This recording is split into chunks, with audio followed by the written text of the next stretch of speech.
ಕನ್ನಡ ವಾಹಿನಿಗೆ ಸ್ವಾಗತ. ಹಿಡಕಲ್ ಡ್ಯಾಂ ಸಂಗಮ ಸಕ್ಕರೆ ಕಾರ್ಖಾನೆಯ ಸರ್ವಸಾಮಾನ್ಯ ಸಭೆ ಸೋಮವಾರದಂದು ಕಾರ್ಖಾನೆಯ ಆವರಣದಲ್ಲಿ ಜರುಗಿದೆ. ಸಭೆಯಲ್ಲಿ ಕಾರ್ಖಾನೆಯ ಅಧ್ಯಕ್ಷರು ಮತ್ತು ಉಪಾಧ್ಯಕ್ಷರು, ಆಡಳಿತ ಮಂಡಳಿ ಮತ್ತು ಸದಸ್ಯರು ಉಪಸ್ಥಿತರಿದ್ದರು. ಕಾರ್ಯಕ್ರಮದಲ್ಲಿ ಕಾರ್ಖಾನೆಯ ಅಧ್ಯಕ್ಷರು ಆದ ರಾಜೇಂದ್ರ ಪಾಟೀಲ್ ಅವರು ಮಾತನಾಡಿದ, ನಮ್ಮ ಕಾರ್ಖಾನೆ ಚಿಕ್ಕದಾದ್ರೂ ಕೂಡ ನಮ್ಮಲ್ಲಿ ಚೊಕ್ಕ ವ್ಯವಹಾರ ಇಟ್ಟು ರೈತರಿಗೆ ಅನುಕೂಲ ಮಾಡಿ ನಮ್ಮ ಕಾರ್ಖಾನೆ ಮೇಲೆ ಸಾಲ ಆಗದ ತರಹ ನಾವು ನಡೆದುಕೊಂಡು ಹೋಗ್ತಾ ಇದ್ದೇವೆ.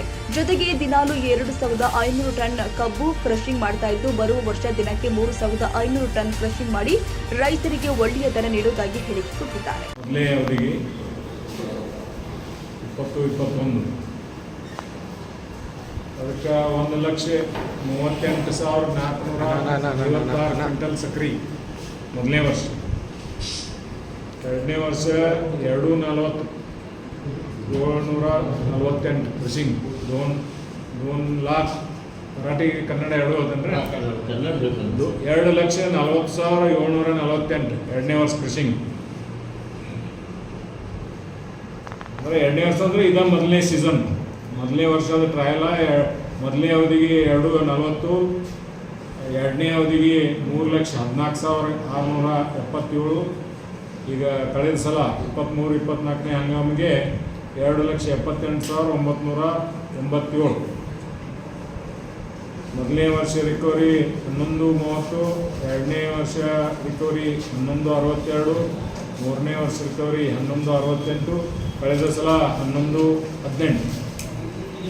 ಬಿಲ್ 95.62 ಇದು ಮಾಡ್ತಿದ್ಲ ಕ್ರಷಿಂಗ್ ಮಿಲ್ ಕೆಪಾಸಿಟಿ ಇದಾಯ್ತದ. ಮೊದಲನೇ ವರ್ಷ ಟ್ರಯಲ್ ಮಾಡಿದಾಗ 80 ದಿವಸ ಕ್ರಷಿಂಗ್ ಆಯ್ತು ರೀ. ಮೊದಲನೇ ವರ್ಷ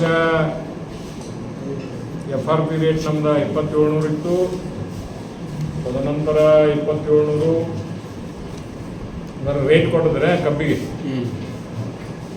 22-23ನೇ ಹಂಗಾಮಿಗೆ 28,50, 2,850 ರೂಪಾಯಿ.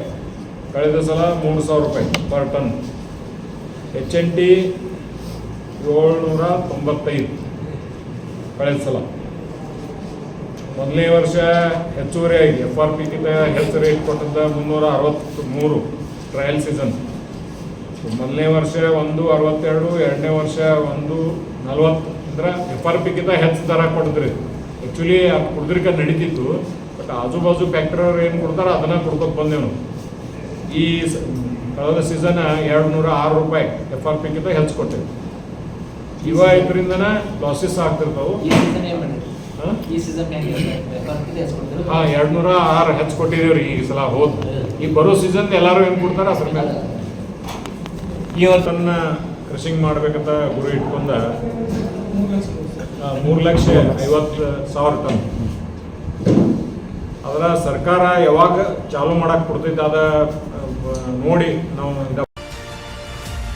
ತಾಜಾ ಸುದ್ದಿಗಾಗಿ MTV ನ್ಯೂಸ್ 24x7ಗೆ ಸಬ್ಸ್ಕ್ರೈಬ್ ಮಾಡಿ ಮತ್ತು ಬೆಲ್ ಐಕನ್ ಅನ್ನು ಒತ್ತಿ. ತಪ್ಪದೇ ಲಿಂಕ್ ಶೇರ್ ಮಾಡಿ.